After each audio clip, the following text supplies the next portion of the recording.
পুরাতন বৃত্ত রবীন্দ্রনাথ ঠাকুর। পুঁতির মতন চেহারা যেমন নির্বোধ অতি ঘোর, তা কিছু হারায় গিন্নি বলেন কেষ্টা বেটায় চোর।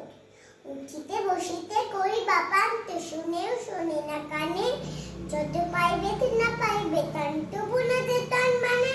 তত পরিমাণ ডাকে বড় প্রয়োজন ডাকে কান, পঞ্চিৎকার চেষ্টা, যত করি তারা নাহি পাই সারা, খুঁজে পেরি সারা দেশটা। তিনখানা দিলে একখানা রাখে, বাকি কথা নাহি জানে, একখানা দিলে নিমেষ ফেলিতে তিনখানা করে আনে। যেখানে সেখানে বসে দুপুরে নিত্যাতি আছে সাদা,